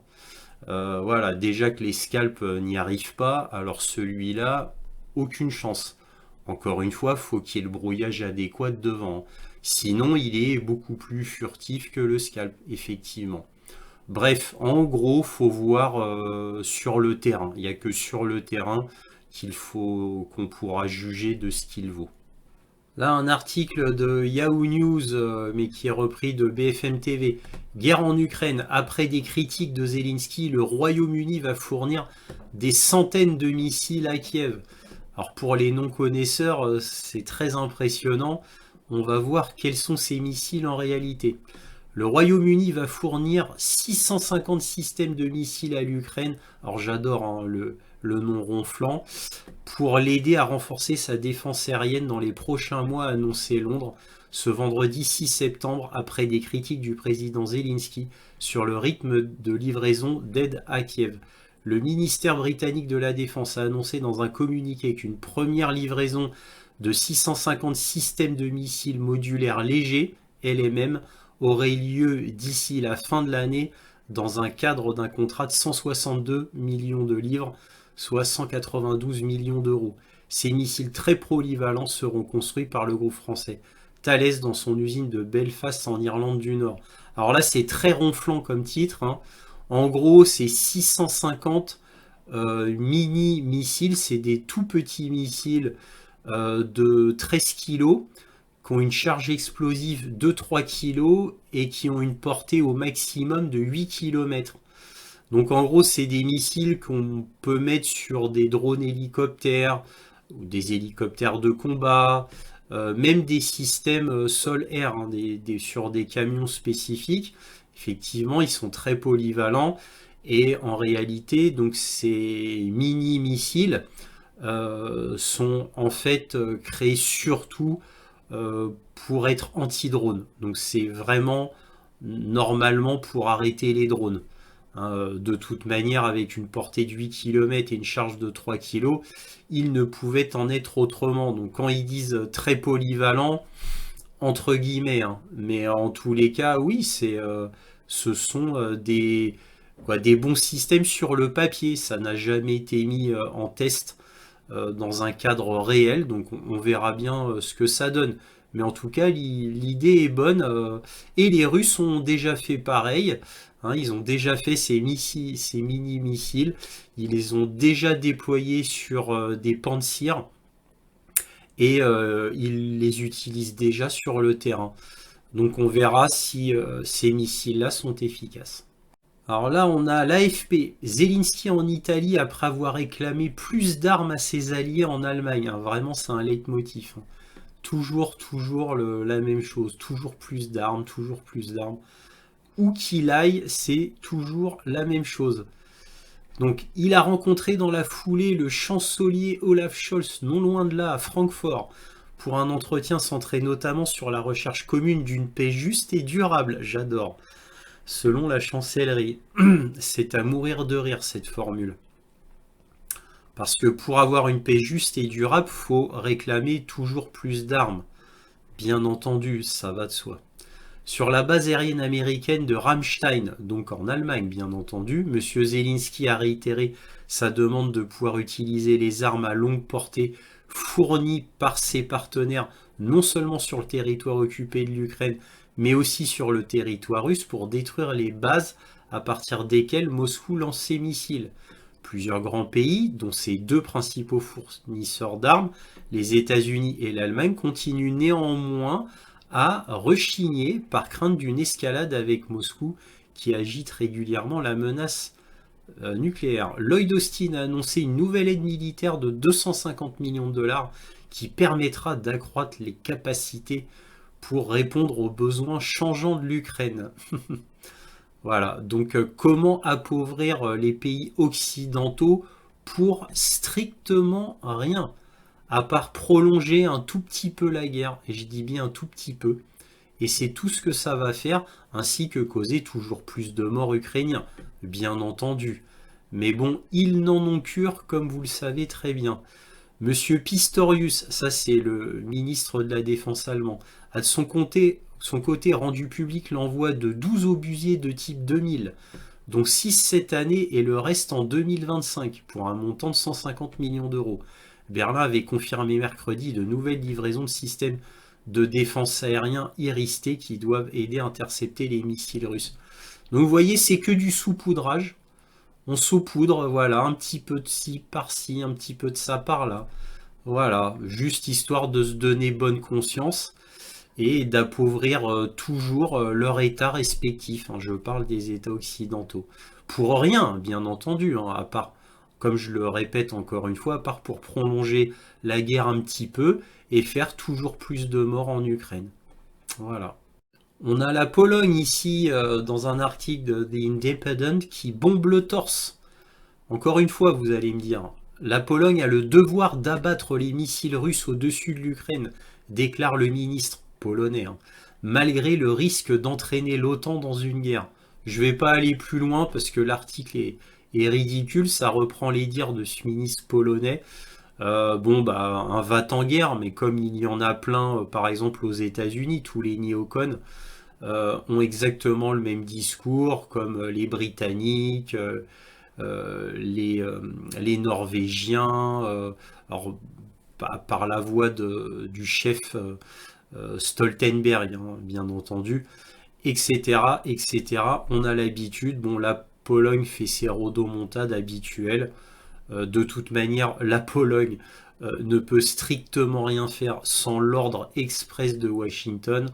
Donc si Washington dit non, la Pologne restera couchée, bien évidemment. Toujours à la Pologne, qui fait un beau doublé.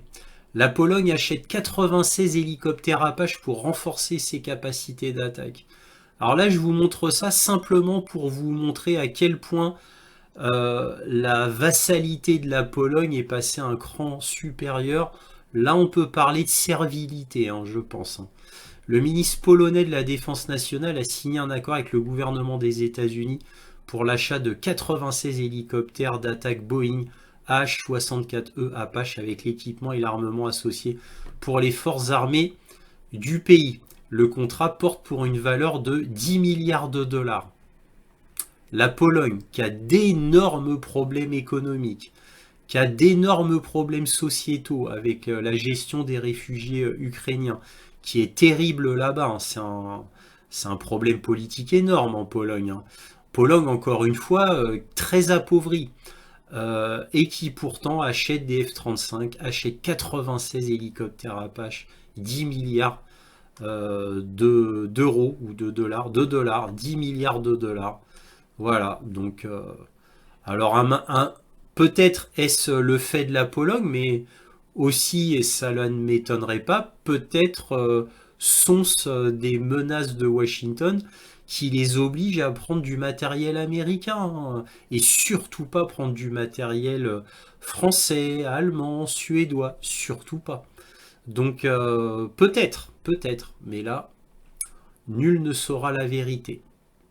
Nous avons les conséquences funestes de cette grande offensive de Kursk qui a été une véritable catastrophe, mais c'était une catastrophe annoncée, comme déjà je vous l'avais dit le samedi 10 août dernier.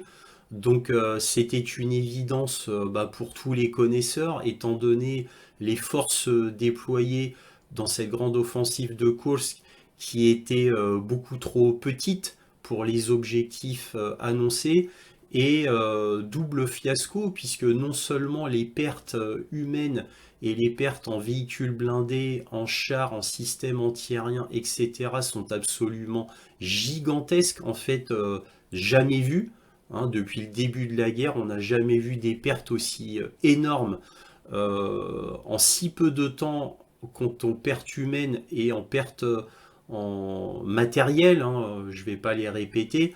Donc c'est absolument terrible. Donc je vous disais double fiasco, puisque l'objectif principal fixé par Sierski, et comme il le disait lui-même d'ailleurs, qui était que cela oblige les Russes à prendre des forces du Donbass pour aller renforcer Kursk, cela ne s'est pas passé comme ça. Et Vladimir Poutine l'a dit lui-même d'ailleurs lors d'une conférence. Donc c'est une véritable catastrophe.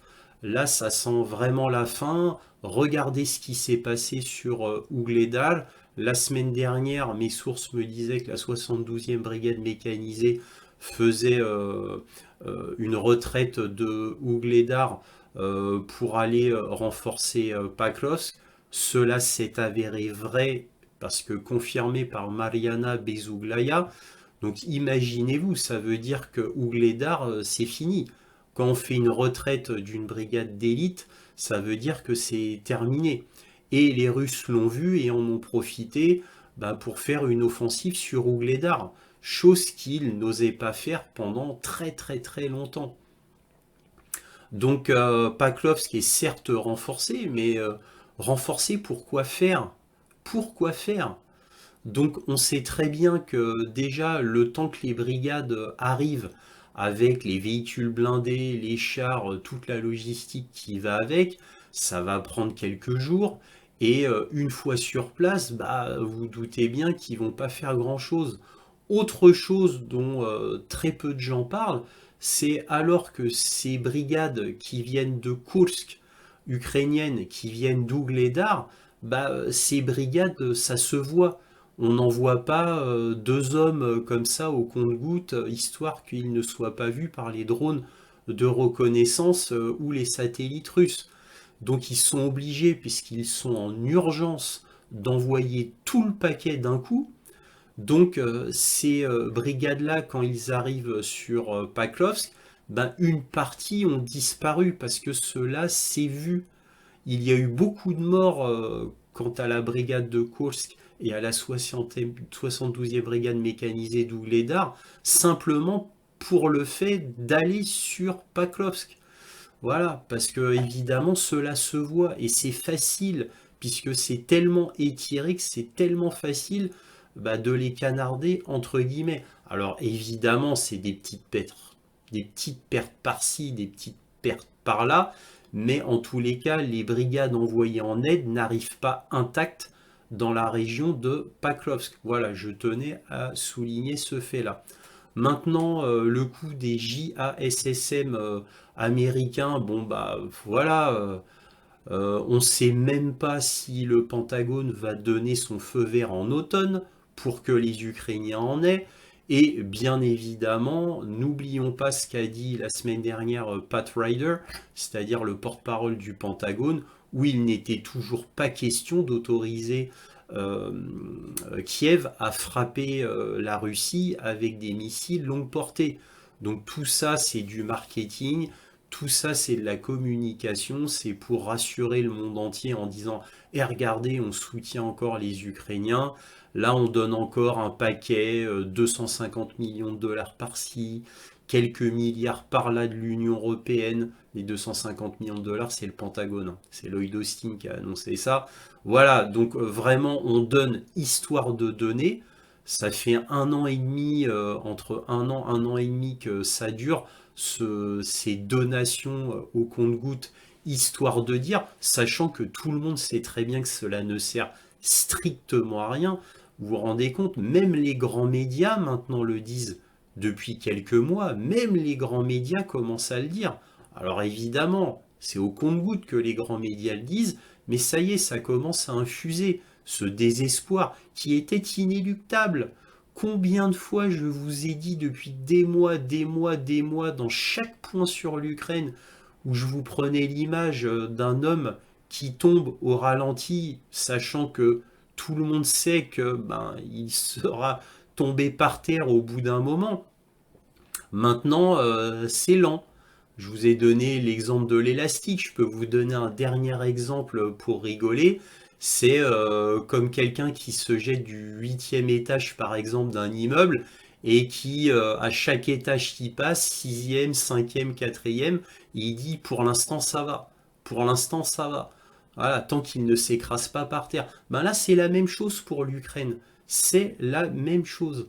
Donc tout cela est ridicule. Au niveau des politiques, il y a encore des gesticulations qui sont faites pour l'aide à l'Ukraine jusqu'au bout. Il faut que l'Ukraine soit victorieuse, etc. Zelensky se démène.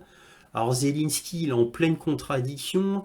Il va en Italie, il va voir Olaf Scholz, il va à Washington pour demander toujours plus d'armes, de la possibilité de tirer à longue portée, etc. Alors évidemment, il n'a pas ce qu'il veut. Et en plus de ça, donc il veut absolument la paix, la paix. Alors paraît-il qu'il veut la paix avant la fin de l'année. Il veut la paix avant la fin de l'année, mais il demande toujours plus d'armement, toujours plus de financement pour combattre la Russie jusqu'à la victoire. On peut dire que ça devient de la folie, que Zelensky devient complètement fou, s'il ne l'est déjà d'ailleurs. Ça n'a aucun sens. Là, il est en train de purger son gouvernement au pire des moments. Il purge son gouvernement au pire des moments. Donc, bref, ça n'a aucun sens. Il y a des rumeurs à Londres, comme quoi Londres voudrait faire un coup d'État, virer Zelensky et placer Zaloujny à la place. C'est peut-être pour ça qu'on n'entend plus Zaloujny, ambassadeur ukrainien à Londres. Vous vous souvenez, pour ceux qui me suivent assidûment, je vous avais dit il y a quelques mois qu'il y avait un coup d'État en préparation, soit par Poroshenko, soit par Zaloujny. Et je vous avais dit que Zaloujny, c'était le poulain de Washington. Alors, bon, alors après, on n'entend plus parler, mais bon, c'est typique d'un coup d'État. Évidemment, on n'annonce pas les préparations aux médias, hein. Bref, apparemment, Zelensky devient un chien fou qui commence à devenir gênant pour l'OTAN, gênant pour l'Occident. Nous verrons bien. Bref, comme cette vidéo est déjà trop longue et qu'elle ne sera pas en deux parties, je m'arrête ici et on va passer à la carte militaire. Voici la carte militaire et on va commencer par ce qui ne concerne pas le front. Donc là, il y a eu des attaques de drones marins lancées par Kiev de cette région-là qui ont atteint les environs du port de Novorossiysk. Je dis bien les environs et non pas dans le port de Novorossiysk. Tous ces drones marins ont été détruits. Je ne vous dis pas le nombre parce que les chiffres sont contradictoires. Donc au lieu de dire des bêtises, je vous donne le consensus général. Il y a eu des drones navals, je sais pas, une poignée, et ils ont tous été détruits. Les épingles rouges que vous voyez là, c'est les attaques sur Kharkov, Poltava, dont on a déjà longuement parlé, la ville même de Zaporizhia et la ville de Lviv. Et ces épingles rouges sont assez exceptionnelles puisque c'est des attaques massives de centres entre guillemets otaniens, c'est-à-dire où il y a eu beaucoup de personnel mercenaires étrangers, de personnel directement otanien, français, américains, britanniques, polonais principalement, roumains aussi. Et donc là, c'est surtout des unités étrangères, tout confondu. Alors évidemment, il y a eu des soldats, des officiers, des formateurs ukrainiens dans le lot, bien évidemment. Mais là, c'était des attaques surtout qui visaient des soldats, des officiers, des sous-officiers de l'OTAN ou des mercenaires de l'OTAN. Voyez, vous m'avez compris, c'est plutôt côté otanien. Et là, vous voyez donc quatre grandes villes touchées. beaucoup de personnel otanien mort ou blessé. Ce qui m'amène à penser que là, les Russes ont vraiment fait appel à leur centre de renseignement, au FSB principalement, et au GRU, pour avoir des renseignements aussi précis. Quel bâtiment frapper, quand il fallait le frapper, au moment où il y avait tout ce personnel étranger, principalement, mais pas que, comme je l'ai déjà dit. Donc les frappes du style Poltava avec énormément de personnel étranger, apparemment c'est pas le seul endroit qui a été frappé de ce style. Vous voyez, ce qui prouve que les renseignements russes travaillent très fort et apparemment sont très efficaces. Alors, côté Kherson, là sur le front, on retourne sur le front, il ne s'est pas passé grand-chose. Par contre, côté Oblast de Zaporogie, il s'est passé quelque chose. Là, ça faisait très longtemps qu'on n'avait pas noté une avancée russe notable. Et là, il y a eu une avancée russe notable. Donc ça, c'est les lignes de la semaine dernière. Et donc là, les Russes, en gros, ont repris tout le terrain qu'ils avaient perdu depuis l'époque où les Ukrainiens avaient fait leur grande offensive ici, donc dans ce qu'on appelle la région d'Orirov, hein. C'est là Orirov, c'est la région d'Orirov, tout cela. Donc avancée russe notable. Alors là, sur Ougledar, c'est absolument énorme, donc ça a été confirmé par la députée russe de la Rada, Mariana Bezuglaya, qui nous confirme cette semaine que la 72e brigade mécanisée est partie d'Ougledar, hein, c'est la grande forteresse ici. Et apparemment, cette 72e brigade mécanisée d'élite est partie en renfort de Pakrovsk. Alors il faut savoir que Pakrovsk, pendant que je parle de Pakrovsk, vite fait, a aussi reçu du renfort des brigades qui étaient sur Kursk. Les brigades d'élite qui étaient sur Kursk, en panique, en urgence, ont vite renforcé Pakrovsk, ainsi que la 72e brigade d'Ougledar. Donc c'est pour vous dire à quel point Pakrovsk c'est très important pour Kiev. Apparemment, d'après ce que j'ai compris, les Russes ont vu que la 72e brigade partait sur Pakrovsk. Ils en ont profité pour faire des tirs d'artillerie sur Ougledar et autour, et ils en ont profité pour être à l'offensive. Et ils ont avancé. Ils ont avancé de manière considérable dans l'ouest de Ougledar, mais aussi un peu, comme vous pouvez le voir, sur l'est d'Ougledar, et ils sont sur le point de prendre la ville de Voïdiane, qui est une ville importante, hein, ne l'oublions pas. Donc là, ils ont fait une grosse avancée, comme vous pouvez le voir ici, une très grosse avancée. Et comme je vous le dis déjà depuis plusieurs semaines, c'est-à-dire que les Russes veulent faire une tenaille pour encercler complètement Ougledar afin d'isoler complètement cette forteresse. Eh bien, apparemment, ce que je pensais est en train de se réaliser, hein. Donc, une tenaille est en train de se faire. En même temps, ils en ont profité pour prendre deux petites villes ici. Et apparemment, c'est en train de se faire. Ils ont attendu l'opportunité. L'opportunité est arrivée avec ce retrait de la 72e brigade. Et là, ils bombardent à l'artillerie à fond. Ils bombardent ici, bombes planantes, drones, etc. Rien ne va plus. Ougledar va bientôt tomber. Ah oui, les épingles rouges, pour ceux qui me découvrent, hein, c'est là où il y a les avancées, hein. Ça donne la direction des avancées réelles russes. Kourakovier, pourquoi je l'ai entouré en rouge? Parce que c'est devenu une petite forteresse. Ça ne l'est pas. Mais c'est rien à voir avec Ougledar, hein. Ça mérite pas le nom de véritable forteresse. Ils se sont fortifiés, va-t-on dire, avec le temps. Et Kourakovier, c'est de là maintenant qu'ils bombardent Donetsk, principalement avec des obusiers César. Voilà, donc Koulakovier, c'est une des cibles prioritaires des Russes dans cette région du front.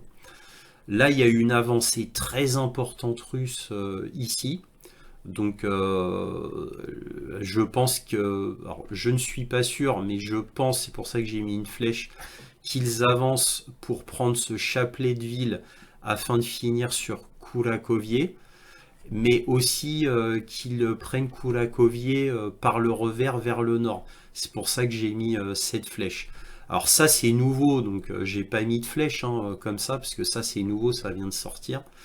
Moi, aux dernières avancées, c'est de partir de Saillant et d'aller sur Koulakovier. Bon, bah maintenant, là c'est nouveau. Il y aura peut-être un troisième bloc armé qui va prendre ce chapelet de ville pour atteindre Koulakovier. À mon avis, c'est parti pour. Mais je pense aussi qu'ils vont faire un contournement afin de prendre en tenaille Koulakovier. Donc, bon, cette flèche va comme ça. Mais je pense qu'à un moment donné, ça ira plutôt comme ça. Donc, cette flèche, à mon avis, elle est plus vraiment comme ça. Là, je pense plutôt que ça va se faire comme ça. Et qu'ils vont entourer Koulakovier comme ça. Je pense. Alors maintenant, nous verrons bien. En attendant, bah, évidemment, les Russes avancent dans cette direction, cela va de soi. Mais là, il y a eu beaucoup de renforts et là, ils sont bloqués depuis un petit moment maintenant. Quelques semaines, hein, ils avancent plus.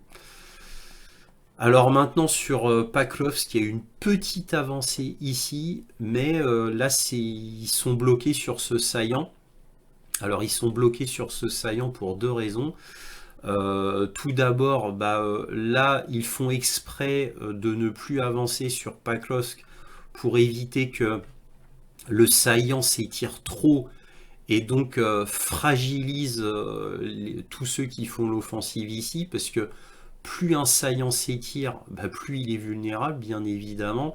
Donc là, il s'arrête là pour fortifier les côtés, les flancs, pour fortifier le flanc sud et nord avant de continuer d'avancer. Sinon, le saillant serait bout. Il resterait plus que quelques dizaines d'hommes sur le bout. Donc ça, c'est normal qu'il s'arrête là. Il y a aussi la deuxième raison, c'est que Paklovsk est considérablement renforcé. Là, je viens de vous dire qu'il y a des forces de Kursk, de l'offensive de Kursk, qui ont été détachées pour renforcer Paklovsk, ainsi que la 72e brigade mécanisée venant d'Ougledar. Paklovsk est considérablement renforcé. Alors là, j'ai envie de vous dire, et le mot n'est pas galvaudé, vraiment en chair fraîche. Hein. Ouais, c'est un massacre, hein, exactement comme Kursk. En plus, on envoie des hommes comme ça. Au niveau de la logistique, c'est absolument terrible parce que vous doutez bien que tout le tour de Paklovsk, toutes les grandes voies d'approvisionnement ferroviaire et routière, comme vous pouvez le voir ici, ça c'est les voies routières, hein, ce que vous voyez là, on ne voit pas les voies ferroviaires, évidemment sont bombardées, bien évidemment, par des drones, par des missiles, par l'artillerie. Donc ça va être extrêmement difficile de défendre Paklovsk. En fait, c'est impossible. Dans le temps, c'est impossible. Paklovsk va être prise et tout le monde le sait. Hein. Tout le monde le sait. Là, c'est tuer des hommes pour un rien, quoi.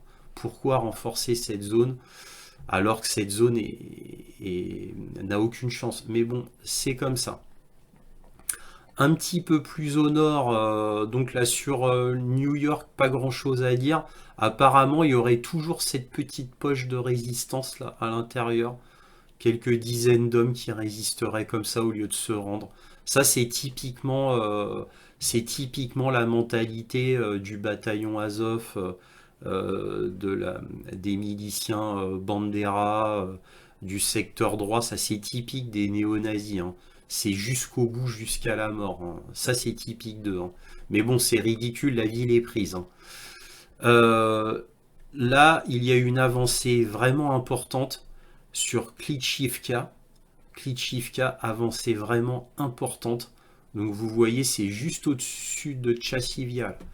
Avancée très importante. Hein. Donc peut-être qu'il y aura un phénomène de tenaille comme ça. Alors là, je ne sais pas. Hein. Là, je dis ça vraiment comme ça. Sur Chassiviar même, il n'y a pas eu d'avancée réelle. Alors quand je dis il n'y a pas eu d'avancée réelle, ils avancent de quelques dizaines de mètres, mais je le note pas pour ça. Par contre, au nord, sur Kalininivka, là, il y a eu une avancée notable, hein. C'est pour ça que j'ai mis une épingle rouge. Donc je pense qu'il y aura un phénomène de tenaille, hein, bon, typique, c'est la procédure normale militaire, j'ai envie de vous dire.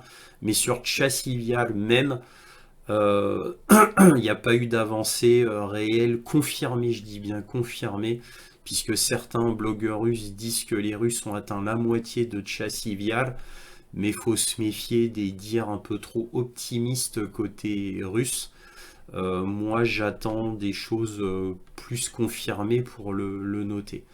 Donc certains disent qu'il sera à la moitié, mais bon, j'attends confirmation, hein. Alors évidemment, Chassiviar, le plus gros verrou du front, de tout le front, qui donnerait la main aux Russes pour se diriger vers Kramatorsk et enfin Slaviansk. Alors là, je les ai entourés d'un énorme triangle rouge parce que une fois que ces deux villes majeures seront prises, et c'est le but des Russes depuis 2 ans, au moins 2 ans, plus de 2 ans même, eh bien on pourra dire que ce sera la fin. Ce n'est que mon avis, je le dis depuis 2 ans, plus de 2 ans, hein. Je vous ai répété des dizaines, des dizaines, des dizaines de fois que c'était le Graal des Russes concernant tout le front. C'est ça. Alors maintenant, nous verrons bien. Alors là, dans le chaudron de Sivelsk, vous vous souvenez, pendant plus d'1 an, ça bougeait pas sur Sivelsk, et là, depuis quelques mois, ça avance. Là, vous voyez, là, il y a 2 villes qui ont été prises. Donc on a Peleznie qui a été prise. Voilà, Peleznie, pardon, Peleznie qui a été prise, et Vimka qui a été prise. Voilà. Donc grosse avancée, là c'est des grosses avancées russes, d'où les épingles rouges. Donc sur le Sivet, ça bouge, ça bouge. Il y a un chaudron qui est en train de se faire. Sur Krasny Liman, là c'est Krasny Liman, Liman en ukrainien, il s'est rien passé de spécial. Là ici, apparemment, grosse avancée russe, grosse avancée russe. Donc ça, c'était à noter. Donc il se dirige vers le fleuve Oskol. Donc bah, évidemment, le but, c'est de flanquer le fleuve Oskol, bien entendu. Et certainement après, de remonter vers Kupiansk. Certainement. Nous verrons.